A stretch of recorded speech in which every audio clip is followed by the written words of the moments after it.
17 minutes.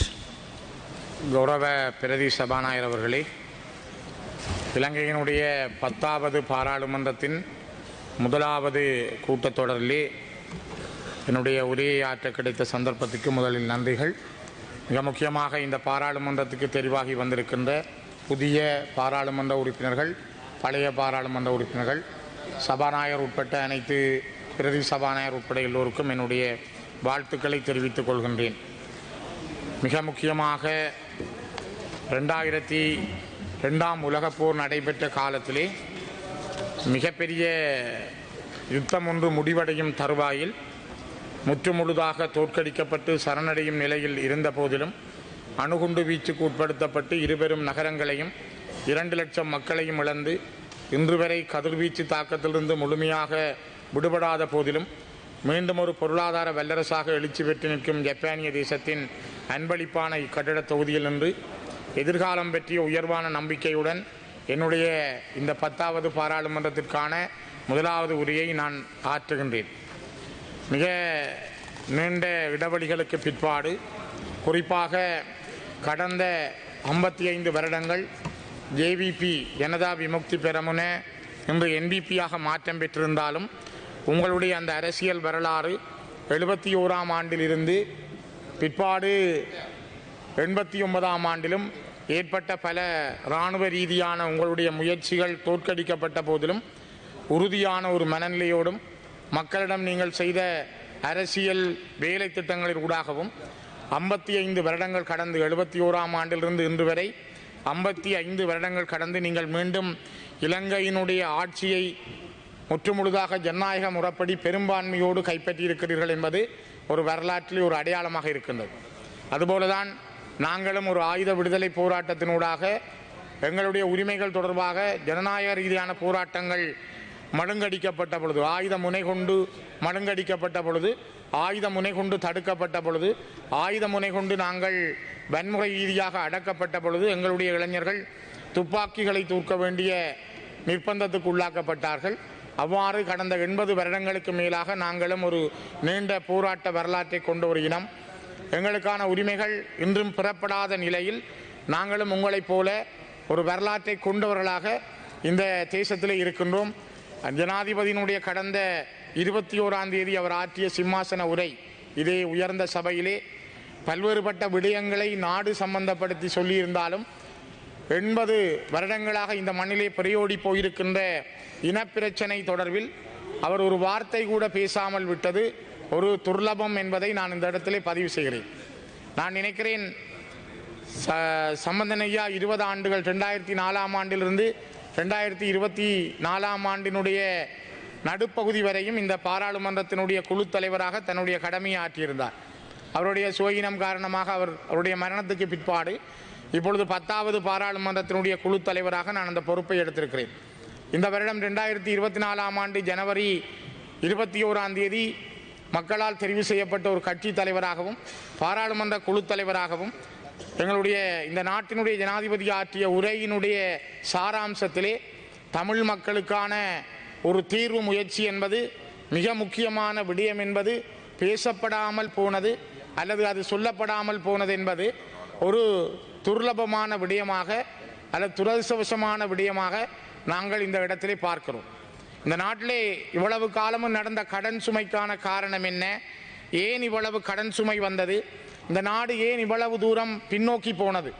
ஒரு சிங்கப்பூராக, ஒரு ஜப்பானாக இந்த நாடு இருந்திருக்கக்கூடிய சூழல் மாறி ஏன் இந்த நாடு இன்று ஏனையவர்களிடம் கடன் பெற்று வாழ வேண்டிய ஒரு நாடாக மாறியிருக்கிறது என்றால் அதுக்குரிய காரணம் யுத்தம் காரணமாக நீங்கள் வாங்கிய கடன்களும், யுத்தம் காரணமாக சொந்த சகோதரர்கள் மீது நீங்கள் நடத்திய யுத்தமும், அதற்காக நீங்கள் பட்ட கடன்களும் இன்றைக்கு இந்த நாட்டை மிகப்பெரிய வங்குரோத்து நிலைக்கு கொண்டு சென்றிருக்கிறது. ஆனால் அதை மறக்கக்கூடிய வகையில் அல்லது அது இல்லை என்று சொல்லுவது போல ஜனாதிபதியினுடைய உரை அமைந்திருப்பது எங்களுக்கு ஏமாற்றத்தை தந்திருக்கிறது என்பதை நான் மீண்டும் பதிவு செய்கிறேன். இதே பாராளுமன்றத்தில் 2019ஆம் ஆண்டு ஜனாதிபதியாக தெரிவு செய்யப்பட்ட கோட்டபாய ராஜபக்ச அவர்கள் தன்னுடைய சிம்மாசன உரையிலும் அதற்கு பின்னர் அவர் இந்தியா சென்ற பொழுது த ஹிந்து பத்திரிகைக்கு அளித்த பேட்டியிலும் இந்த நாட்டில் இருக்கின்ற பிரச்சனை தொடர்பில் தமிழ் மக்களுக்கான அரசியல் தீர்வு தொடர்பிலே எந்த ஒரு வார்த்தைகளையும் பேசாமல் தவிர்த்து சென்றிருந்தார். அந்த தவிர்ப்பு என்பதும் அவருடைய அந்த தவிர்த்தல் நடவடிக்கை என்பதும் இந்த நாட்டில் அவரை அடையாளம் தெரியாமல் ஆக்கி வைத்தது என்ற வரலாற்றை நீங்கள் ஒரு முறை திரும்பி பாருங்கள். இன்று உங்களிடம் பெரும்பான்மை இருக்கிறது. 159 ஆசனங்களோடு ஒரு சக்தியாக நீங்கள் உருவெடுத்திருக்கிறீர்கள். நாங்கள் அதை பாராட்டுகிறோம். மிக முக்கியமாக விகிதாசார தேர்தல் முறையிலே இந்த நாட்டினுடைய வரலாற்றில் தொகுதி அடிப்படை அல்ல, ஒரு விகிதாசார தேர்தல் முறையில் அதிகமான ஆசனங்களை பெற்றுக்கொண்ட ஒரு கட்சியாக என்பிபியினுடைய இந்த வரலாற்று அடையாளத்தை நாங்கள் மதிக்கிறோம். மக்களுடைய ஜனநாயக அடையாளத்தையும் ஜனநாயக தீர்ப்பையும் நாங்கள் ஏற்றுக்கொள்கிறோம். சிங்கள மக்கள், சிங்கள சகோதரர்கள், சிங்கள இளைஞர்களுடைய அந்த உன்னதமான பங்கும் இன்றைய மாற்றங்களையும் நாங்கள் உள்வாங்கிக் கொள்ள விரும்புகிறோம். நான் நினைக்கிறேன் இந்த உயர்ந்த சபையில் இன்று என்பிபி ஊடாக வந்திருக்கிற பல புதிய முகங்கள், பல அமைச்சர்கள், கல்வி கற்றவர்கள், கற்று தேறியவர்கள், மிக அனுபவம் வாய்ந்தவர்கள், சமூகத்திலே மக்களோடு ஊடாட்டம் கொண்டவர்கள், பல்தரப்பட்டவர்களாக நீங்கள் இந்த சபையை நிரப்பியிருக்கிறீர்கள். அது மிகவும் ஒரு மகிழ்ச்சிக்குரிய விடயம். உங்களைப் போலதான் நாங்கள் இரத்தமும் சதையுமாக நாங்கள் கண்ணீரோடு வாழ்ந்த ஒரு இனம். யுத்தத்தால், அதிலும் சிங்கள சகோதரர்களால் நடத்தப்பட்ட தமிழர்கள் மீதான யுத்தத்தால் மிகப்பெரிய அளவில் பாதிக்கப்பட்ட ஒரு இனம். இன்றும் விடுவிக்கப்படாத காணிகள், அகதி முகாம்கள், எங்களுடைய வாழ்க்கை முறைகள் என்பதெல்லாம் நாங்கள் தத்தளித்துக் கொண்டிருக்கிற இனமாக இந்த நிலையிலும் கூட உங்களோடு எங்களுடைய கரங்களை சேர்த்து பயணிக்க விரும்புகிறோம். உங்களுடைய அந்த பலமான மாற்றங்களோடு தமிழ் மக்கள் தங்களுக்கான மாற்றங்களை நோக்கி நகரவும் நாங்கள் தயாராக இருக்கிறோம். அந்த விடயத்திலே நாங்கள் பின்னிற்கவில்லை.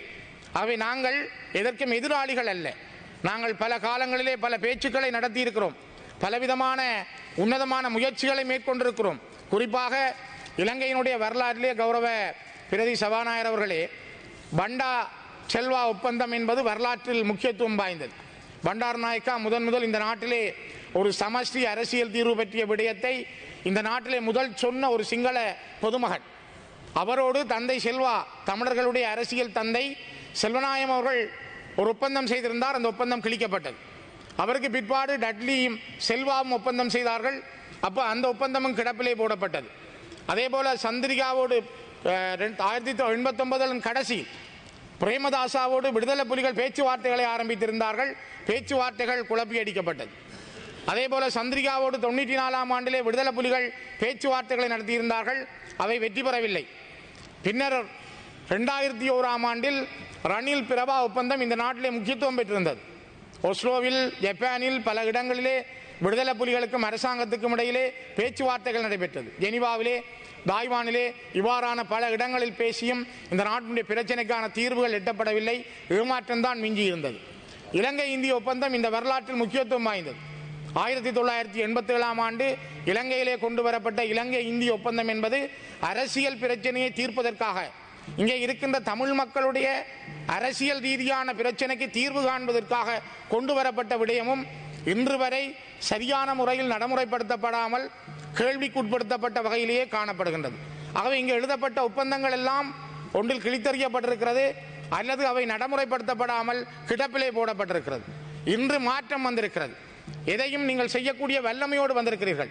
ஜே.ஆர். ஜெயவர்தன் அவர்கள் இந்த அரசியல் அமைப்பை கொண்டு வந்த பொழுது 78ஆம் ஆண்டிலே அவர் சொன்னது, நாங்கள் ஆணை பெண்ணாகவும் பெண்ணை ஆணாகவும் மாற்றுவதை தவிர மீதி அனைத்தும் 78 அரசியல் யாப்பிலே இருப்பதாக. இலங்கையின் வரலாற்றிலே நீங்கள் 72 குடியரசு யாப்பாக இருக்கட்டும், அல்லது 78லே வந்த குடியரசு யாப்பாக இருக்கட்டும், இது யாவும் தமிழ் மக்களுடைய விருப்பங்கள் உள்வாங்கப்படவில்லை. அதே நேரம் மக்களுடைய ரெஃபரண்டம், பொதுசன வாக்கெடுப்புக்கு விடுக்கப்படவும் இல்லை. ஆனால் இப்பொழுது நீங்கள் ஒரு யாப்பு மாற்றத்தை கொண்டு வர விரும்பினால், ஒரு அரசியல் அமைப்பை மாற்ற விரும்பினால், பாராளுமன்றத்திலே 3/2 பெரும்பான்மை அது இப்பொழுது உங்களுக்கு இருக்கிறது, அது கொண்டு வர முடியும்.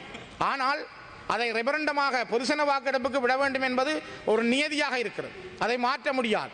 அந்த நியதியன் என்பது நாளை தமிழ் மக்களுக்கான பிரச்சனைக்கு என்ன தீர்வை தரப்போகிறது. நாங்கள் நீண்ட காலமாக போராடி கிட்டத்தட்ட 4 லட்சம் தமிழ் மக்கள் இந்த மண்ணிலே இறந்திருக்கிறார்கள். 60,000க்கும் மேற்பட்ட போராளிகள் இந்த மண்ணிலே விதைக்கப்பட்டிருக்கிறார்கள். கோடிக்கணக்கான சொத்துக்கள் அளிக்கப்பட்டிருக்கிறது. இவற்றையெல்லாம் இழந்தும் நம்பிக்கையோடு நிமிர்ந்து நிற்கிற ஒரு இனம் உங்களோடு கைகோர்க்க தயார் என்று இன்றும் எங்களுடைய சமாதான கதவுகளை திறந்தபடி உங்களிடம் நாங்கள் பேசுகிறோம்.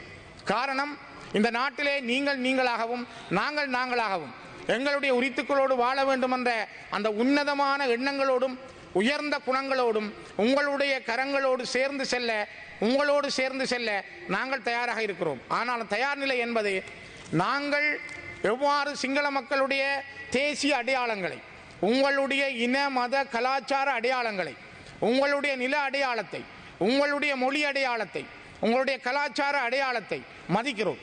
அது ஒரு இனத்துக்குரியது, அது ஒரு இன குழுமத்துக்குரியது. அதே போல இந்த மண்ணிலே 21ஆம் நூற்றாண்டுக்கு இயேசுவினுடைய கிறிஸ்து பிறப்பதற்கு முற்பட்ட வரலாற்று சிந்தனைகளை விட்டு இப்பொழுது இருக்கிற 21ஆம் நூற்றாண்டின் காலத்துக்கு நீங்கள் வருவதென்றால் இப்பொழுது இருக்கிற காலச்சூழல் எவ்வாறான விடயங்களை கையாள வேண்டும், எவ்வாறு இந்த அரசியல் மாற்றங்களை நோக்கி நகர வேண்டும் என்பதில் உங்களுடைய கரிசனைகளை நாங்கள் எதிர்பார்க்கிறோம், உங்களுடைய எண்ணங்களை நாங்கள் எதிர்பார்க்கிறோம். அதற்காக உங்களோடு பேசுவதற்கும் சிங்கள மக்களுடைய எண்ணங்களோடு சேர்ந்து செல்வதற்கும் இந்த நாட்டிலே நாங்களும் எங்களுக்குரிய மொழி, எங்களுக்குரிய பண்பாடு, எங்களுக்குரிய நில அடையாளம், பூர்வீக குடிகளான எங்களுடைய இந்த மண்ணுடைய சொந்தத்தோடு நாங்கள் இந்த தேசத்தில் உங்களுடைய இனக்குழுமமாக நாங்கள் உங்களோடு சேர்ந்து வாழ நாங்களும் நீங்களும் தேசத்தில் ஒன்றாக இருந்தாலும் இரண்டுபட்ட தேசத்துக்கு இரண்டுபட்ட இனக்குழுமங்கள் என்பதை அடையாளத்தோடு வாழ்வதற்கு நாங்கள் விரும்புகிறோம். நாட்டிலே சமாதானம், சமத்துவம், சம உரிமை உண்மையானது. நாங்கள் யாரும் அதை நிராகரிக்கவில்லை. ஆனால் ஒரு இன அடையாளம், ஒரு இனத்தினுடைய உரிமை, அந்த இனத்தினுடைய இருப்பு என்பது அது வித்தியாசமானது. அதனை நாங்கள் சம உரிமையாக சொல்ல முடியாது. சம உரிமை இருக்கிறது, ஆனால் இனத்தின் அடையாளத்தை விட்ட சம உரிமை அல்ல. ஒரே நாடு, ஒரே மொழி, ஒரே தேசம் என்பது ஒரு இனத்துக்கு குறிப்பதாக அமைய முடியாது. இது பல்தேசிய இனங்கள் வாழுகின்ற ஒரு நாடு. இந்த பல்தேசிய இனங்களுடைய நாட்டிலே மிக நீண்ட காலமாக இனக்குழும ரீதியாக போராடி வருகின்ற எங்களுடைய எண்ணங்களை நான் நினைக்கிறேன் என்று இந்த சபைக்கு வந்திருக்கின்ற பல சகோதரர்களும் நீங்களும் சரியாக புரிந்து கொள்வீர்கள் என்று நான் என்னுடைய மனதிலே நினைத்துக் கொள்கிறேன். அதனை உங்களோடு நான் பகிர்ந்தும் கொள்கிறேன். சமரசம் என்பது நாங்களும் நீங்களும் கைகுலுக்கிக் கொள்வதல்ல. நாங்கள் இந்த தனித்துவங்களை, இனத்தனித்துவங்களை இப்போ சமரசம் பேசுகின்றோம். ஆனால் சமரசம் ஒரு இனத்தனித்துவத்தை இழந்ததாக இருக்க முடியாது. ஆகவே இனத்தனித்துவங்களை, தமிழ் தேசிய இனத்தின் தனித்துவத்தையும் நீங்கள் மதித்து நடப்பதில் தான் உங்களுக்கும் எங்களுக்குமான எதிர்காலம் பற்றிய நம்பிக்கைகள் இங்கே கைகூடி இருக்கும் என்பதையும் நான் இந்த இடத்திலே பதிவு செய்ய விரும்புகிறேன். மிக முக்கியமாக நாங்கள் ஒரு வரலாற்று ரீதியான பல நெருக்கடிகளை சந்தித்தவர்கள். குறிப்பாக இந்த கிறிஸ்துவுக்கு முற்பட்ட கால வரலாற்று சிந்தனையை கைவிட்டு 21ஆம் நூற்றாண்டுக்குரிய நவீன சிந்தனையின்படி இனப்பிரச்சனையை அணுக வேண்டும்.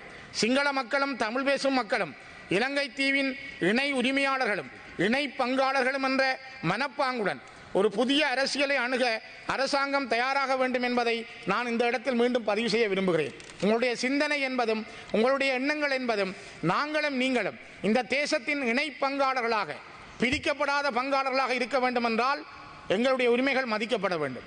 எங்களுக்கான தேசம், எங்களுக்கான வாழ்வு, எங்களுக்கான இருப்பு உங்களால் ஏற்றுக்கொள்ளப்படுகிற பொழுது, தமிழர்கள் ஒரு தேசிய இனமாக அங்கீகரிக்கப்படுகிற பொழுது நாங்களும் நீங்களும் இந்த தேசத்தை கட்டி வளர்க்கின்ற பெருமனிதர்களாக மாறுவோம். நான் நினைக்கிறேன் இப்பொழுது அண்மை காலங்களிலே கௌரவ பிரதி சபாநாயகர் அவர்களே சிங்கள சகோதரர்களிடம், சிங்கள இளைஞர்களிடம், சிங்கள சகோதரிகளிடம் பல மாற்றங்கள் வந்திருக்கின்றன. நான் பல முகநூல்களை பார்க்கிறேன், அவர்களுடைய எழுத்துக்களை பார்க்கிறேன். இப்பொழுது கூட நான் காலை இந்த பாராளுமன்ற அமர்வுகளில் உரைகளிலே பார்த்தேன். இனவாதம் வேண்டாம், இனவாதம் பேசினால் நடவடிக்கை எடுப்போம். டாக்டர் நலிந்த ஜெயதிஸ் அவர்கள் சொன்னதை பார்த்தேன், கௌரவ உறுப்பினர்கள் சொன்னதை பார்த்தேன், வரவேற்கிறேன். இதை நான் நினைக்கிறேன் நீங்கள் கிட்டத்தட்ட 80 ஆண்டுகளுக்கு முதல் செய்திருந்தால், இந்த நாட்டிலே இனவாதம் இல்லாமல் போயிருந்தால், 56ஆம் ஆண்டிலே அல்ல கந்தலாயில் தமிழர்கள் வெட்டி படுகொலை செய்யப்படாமல் இருந்திருந்தால், 1983 கொழும்பிலும் மலையகத்திலும் தமிழர்கள் படுகொலை செய்யப்படாமல் இருந்திருந்தால், 2009 வரைக்கும் தமிழர்கள் படுகொலை செய்யப்படாமல் இருந்திருந்தால், நான் நினைக்கிறேன் இந்த நாட்டில் இனவாதம் இருந்திருக்காது. அந்த சம உரிமை கட்டி வளர்க்கப்பட்டிருந்தால் இனவாதம் இருந்திருக்காது. அந்த சொல்லை, அந்த நிலைமை இருக்கக்கூடாது என்பதை நாங்களும் வரவேற்கிறோம். அதற்காக நாங்கள் உங்களோடு இருப்பதற்கு தயாராக இருக்கிறோம், உங்களோட சேர்ந்து பயணிக்க தயாராக இருக்கிறோம். ஆனால் அந்த சொல் என்பது ஒருவரை ஒருவர் அடக்குவதாக இருக்கக்கூடாது. உரிமை பறிக்கப்பட்டவர்களும் உரிமை பறிப்பவர்களும் ஒரே சகோதரர்களாக எப்படி வாழ முடியும்? கௌரவ பிரதி சபாநாயகர் அவர்களே, உரிமை பறிக்கப்பட்டவர்களும் உரிமை பறிப்பவர்களும் ஒரே சகோதரர்களாக எப்படி வாழ முடியும்? இது நாங்கள் யோசிக்கப்பட வேண்டிய விஷயம். சாதாரணமாக பாருங்கள், இந்த நாட்டிலே யுத்தம் நடந்தது, தமிழர்கள் கொல்லப்பட்டார்கள். கொல்லப்பட்ட தமிழர்களுக்கு நாங்கள் தான் நீதிபதிகள் என்று கொன்றவரே மாறுவாராக இருந்தால், கொலை செய்தவரே நீதிபதியாக மாறுவாராக இருந்தால் அது நீதியாக அமையுமா? அதனால் தான் நாங்கள் நினைக்கிறோம், நீங்களும் நாங்களும் பல விட்டுக் கொடுப்புகள் கொடுக்க நாங்கள் தயாராக இருக்கிறோம். நீங்கள் இந்த அரசியல் தீர்வு விடயத்திலே செல்ல வேண்டிய தூரம் மிக நீண்டது. அது நான் நினைக்கவில்லை. ஒரு குறுகிய காலத்துக்குள், ஒரு குறுகிய இடைவெளிக்குள் இந்த அரசியல் எல்லைக்கான தூரத்தை உங்களால் அடைய முடியும். நீங்கள் பொருளாதார ரீதியாக நாடு எதிர்கொள்கின்ற சவால்களை சந்திப்பதற்கே உங்களுக்கு நாட்கள் மிக மிக காணாமல் இருக்கு.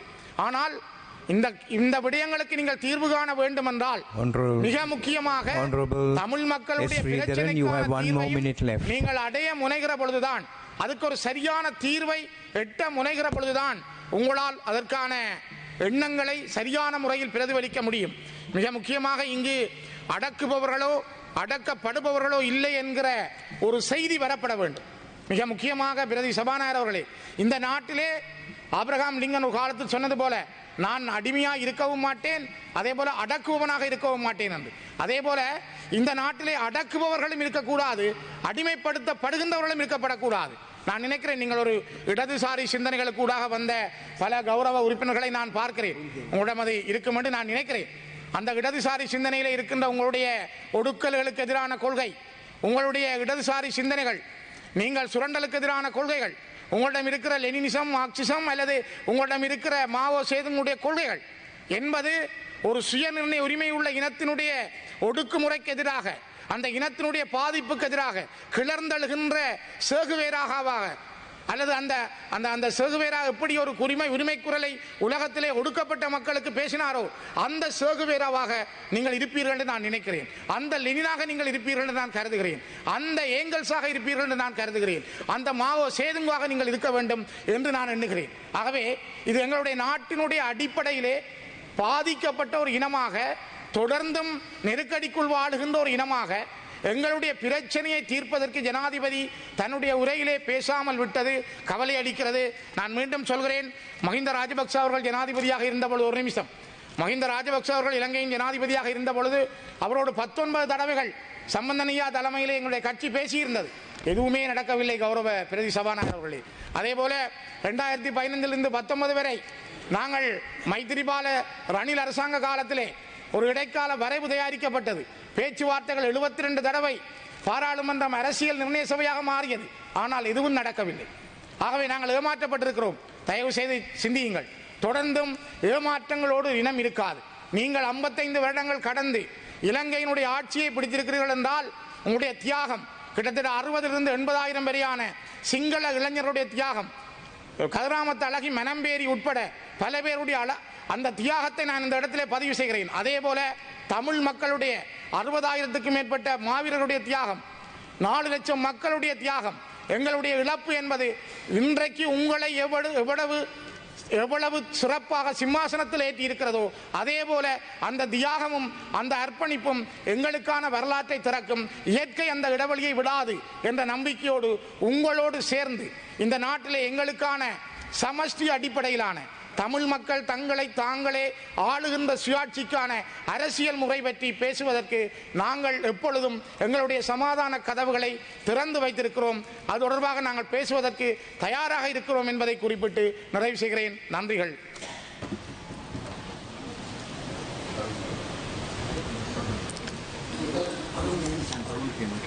Honorable Arun Hemachandran, you have 9 minutes.